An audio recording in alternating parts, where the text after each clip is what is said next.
அவருக்கு காது சரியா கேட்கல. கூட்டத்துல இருந்து எவனோ டோப்பா டோப்பான்னு கத்திருக்கா. இவருக்கு அப்பா அப்பான்னு கேட்டிருக்கு. தமிழ்நாட்டு மக்கள் மொத்தமா டேய் தகப்பா இதெல்லாம் உனக்கே நியாயமானு காரி காரி துப்புவாங்க. பச்சை குழந்தைங்க குடிக்கிற பால் விலை ஏத்துன ஸ்டாலின் அல்ல அப்பாவாக முடியுமா? வித்தவுட்ல ட்ரெயின்ல ஏறி வந்தவர் தானே, திருட்டு ரயில் ஏறி வந்தவர் தானே கருணாநிதி. இன்னைக்கு கருணாநிதி குடும்பத்துக்கு எப்படி இவ்வளவு சொத்து? காமராஜர் ஐயா எங்களை படிக்க வச்சாரு, ஸ்டாலின் குடிக்க வச்சாரு, உதயநிதி மட்டையாக்கி படுக்க வச்சாரு. ரயில்வே ஸ்டேஷன்ல இருக்கிற ஹிந்தி எல்லாம் அப்புறம் அழிக்கலாம். எங்க டாஸ்மாக் போர்ட்ல இருக்கிற ஹிந்தி அழிக்க சொல்லுங்க பார்க்கலாம். நடிகைக்காக பால் டாயில் குடிச்சாங்களா? யாரா இந்த பையன்? நான் தான் அந்த பையன். ஒரு திமுக காரன் வந்து நிக்கிறார். இந்த சூறாவளி புயல் எல்லாம் திடீர்னு ஃபார்ம் ஆகுற மாதிரி இன்னைக்கு தமிழ்நாட்டுல புதுசா ஒரு அப்பா ஃபார்ம் ஆயிருக்காரு. துண்டு சீட்டு முதல்வர் ஸ்டாலின் திடீர் அப்பாவோட வாழ்க்கை வரலாறை எழுதணும்னா அவர் சீரியல்ல நடிச்சதை தவிர வேற எந்த சாதனையும் அந்த வரலாறுல எழுத முடியாது. அவர் நடிச்சதும் சாதனையா சோதனையான்னு மக்களான நீங்க மட்டும்தான் சொல்லணும். ஆனா இப்ப ஸ்டாலின் ஒரு சாதனை செஞ்சிருக்காரு. அது என்னன்னா திடீர்னு அப்பா இருக்காரு. இந்த சாதனையில ராம்சித் ராகவ் முதல் இடம், ஸ்டாலின் 2ஆம் இடம். ராம்சித் ராகவ் யாருன்னு கேக்குறீங்களா? 94 வயசுல அப்பாவானவர். ஸ்டாலின் 21 வயசுல அப்பாவாக முயற்சி பண்றாரு. பேரன் பேத்தி எல்லாம் கையில எடுத்து தாத்தா ஆனதுக்கு அப்புறம் அப்பா ஆகணும்னு ஆசைப்படுறவர் ஸ்டாலின் மட்டுமா தான் இருப்பார். மக்களே மனசார கூப்பிட்டா அது பட்டம். மந்திரிகள் எல்லாம் வச்சுக்கிட்டு கூப்பிட வச்சா அது மட்டம். போற இடத்துல எல்லாம் ஸ்டாலின மக்கள் அப்பா அப்பான்னு கூப்பிடுறாங்கன்னு மீட்டிங்ல பேசுறாரு ஸ்டாலின். அவருக்கு காது சரியா கேட்கல. கூட்டத்துல இருந்து எவனோ டோப்பா டோப்பான்னு கத்திருக்கா. இவருக்கு அப்பா அப்பான்னு கேட்டிருக்கு. கூட்டிட்டு வந்தவங்க தான் கூவுறாங்கன்னா கூட இருக்கிறவங்களுக்கு எங்க போச்சு அறிவு? சேகர் பாபு சொல்றாரு, நாங்க தமிழ்நாட்டையே ஸ்டாலின் அப்பான்னு கூப்பிட வைப்போம், அழைக்க வைப்போம். எங்க ஒரு வாட்டி சொல்லி பாருங்க. அப்பாலே போ சாத்தானே, அப்பா அண்ணா ஸ்டாலின் ரெண்டும் ஒரே மாதிரி தான் கேட்கும். இவங்க எல்லாம் தெரிஞ்சு பேசுறாங்களா தெரியாம பேசுறாங்களான்னு தெரியல.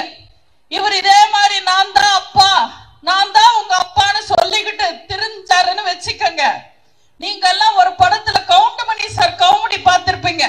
அவங்க அப்பா போட்டோ முன்னாடி கண்ணு தெரியாம நின்னு கண்டபடி திட்டிக்கிட்டு புலம்பிக்கிட்டு இருப்பாரு. அதே மாதிரி தமிழ்நாட்டு மக்கள் மொத்தமா டேய் தகப்பா இதெல்லாம் உனக்கே நியாயமானு காரி காரி துப்புவாங்க. அம்மாவையும் ஸ்டாலினையும் ஒப்பிட்டு பார்க்க முடியுமா? முல்லை பெரியார் நீர்மட்டத்தை உயர்த்தி மதுரை மக்களுக்கு அம்மா ஆனாங்க எங்க தலைவி. பச்சை குழந்தைங்க குடிக்கிற பால் விலை ஏத்துன ஸ்டாலின் அல்ல அப்பாவாக முடியுமா? காவேரி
அந்த பாட்டு கேள்விப்பட்டிருக்கீங்களா?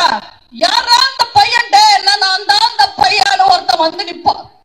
அதே மாதிரி கல்லூரியில பாலியல் வன்கொடுமையா, யாரா அந்த பையன், நான் தான் அந்த பையன் ஒரு திமுக காரன் வந்து நிப்பான்.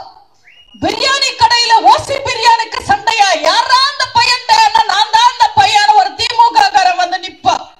வீடு புகுந்து வெட்டி கொலை பண்றாங்களா, யாரா அந்த பையன், நான் தான் அந்த பையன் ஒரு திமுக காரன் வந்து நிக்கிறான். செயின் அறுக்கிறாங்களா, கருத்து அறுக்கிறாங்களா, யாரா அந்த பையன் கேட்டா, நான் தான் அந்த பையன் ஒரு திமுக காரன் வந்து நிக்கிறான். காதல் பிரச்சனை, கட்ட பஞ்சாயத்தா, யாரா அந்த பையன், நான் தான் அந்த பையன் ஒரு திமுக காரன் வந்து நிக்கிறான். நிலம் அபகரிக்கிறாங்களா, யாரா அந்த பையன், நான் தான் அந்த பையன் ஒரு திமுக காரன் வந்து நிக்கிறான். கோவில் சொத்தை அபகரிக்கிறாங்களா, யாரா அந்த பையன், நான் தான் அந்த பையன் ஒரு திமுக காரன் வந்து நிக்கிறான். போக்சோ வழக்கா, யாரா அந்த பையன், நான் தான் அந்த பையன் ஒரு திமுக காரன் வந்து நிக்கிறான்.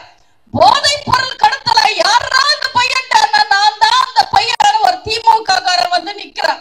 நடிகைக்காக பால்டாயில் குடிச்சாங்களா, யாரா இந்த பையன், நான் தான் அந்த பையன் ஒரு திமுக காரன் வந்து நிக்கிறான். 28/2/2022 இருந்து 9/1/2025 வரைக்கும் கிட்டத்தட்ட 10 முறை அவங்க சுகாதாரத்துறை அமைச்சர் மா சுப்பிரமணியம் பெரம்பலூர், மயிலாடுதுறை, திருப்பத்தூர், தென்காசி, ராணிப்பேட்டை, காஞ்சிபுரம் இந்த 6 இடத்துக்கும் நாங்க மருத்துவ கல்லூரி கொண்டு வருவோம்னு சொல்லி வாக்குறுதி கொடுத்திருக்காரு.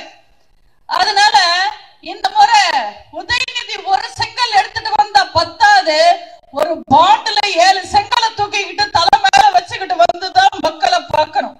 கேட்டா சின்னவரு சின்னவரு சின்னவருன்னு கூப்பிடுறாங்க. அண்ணா சமைச்சு வச்ச சோற திருடி தின்னவரு உதயநிதி தாத்தா, நல்லா மின்னவரு உதயநிதி அப்பா. அந்த வகையில வேணும்னா இவரு சின்னவரா வருவாரு. பத்திரிக்கைக்காரங்க மைக் நீட்டா போதும், எனக்கு மதம் எல்லாம் முக்கியம் இல்ல, நான் மதம் எல்லாம் பார்க்க மாட்டேன்னு சொல்லுவாரு. அதே கிறிஸ்துமஸ் விழாக்கு போனா நான் ஒரு கிறிஸ்துவன், நான் கிறிஸ்துவனா இருக்கிறதுக்கே பெருமைப்படுறேன் அப்படின்னு சொல்லுவாரு. அதே ரம்ஜான் நோன்பு ஃபங்க்ஷனுக்கு போனாருன்னு வச்சுக்கோங்க, நான் இஸ்லாமியர்களின் சகோதரன், நாகூர் ஹனீஃபா மடியில தான் வளர்ந்தேன்னு பேசுவாரு. அதே தேர்தல் வந்துடுச்சுன்னா எங்க குடும்பத்துக்கு ஹிந்து பற்று இருக்கு, எங்க அம்மா கோவில் கோவிலா போவாங்க, நாங்க கும்பாபிஷேகம் எல்லாம் நடத்துவோம்னு பேசுவாங்க. நான் உதயநிதிக்கு நேரடியா ஒரு சவால் விடுறேன். உங்க நீட்டு ரகசியத்துல இருந்து உங்க வீட்டு ரகசியம் வரைக்கும் மேடையில பேசலாம், விவாதிக்கலாம், வரீங்களா? உதயநிதி கூட விவாதிக்கிறதுக்கு நம்ம அண்ணன் எடப்பாடி யாரெல்லாம் தேவையில்லை, நான் போதும் வெளுத்து கட்டிடுவேன், வர சொல்லுங்க பேசிடுவோம். உதயநிதிக்கு வரலாறு தெரியாது, அரசியல் தெரியாது. உங்க தாத்தாவை 3 முறை வீட்டுல உட்கார வச்சவர் எங்க புரட்சி தலைவர் ஒரு நடிகர். உங்க தாத்தாவையும் அப்பாவையும் 6 முறை வீட்டுல உட்கார வச்சவங்க, கனவுல கூட பயமுறுத்துறவங்க எங்க புரட்சி தலைவி அம்மா ஒரு நடிகை. கடந்த 4 வருஷத்துல மட்டும் பெண்களுக்கு எதிரான போக்சோ கேஸ் எத்தனைன்னு உங்களுக்கு தெரியுமா? பெண்களுக்கு எதிரான குற்றங்கள் கடந்த 4 வருஷத்துல மட்டும் 20,000 கேஸ், 20,000 போக்சோ வழக்கு. அதாவது தைரியமா போலீஸ் ஸ்டேஷனுக்கு வந்து புகார் கொடுத்து பதிவான கேஸ் மட்டுமே 20,000 பேர். அப்போ பதிவுக்கு வராம, கணக்குல வராம, வெளிச்சத்துக்கு வராம எத்தனை பெண்கள் பாதிக்கப்பட்டிருப்பாங்க?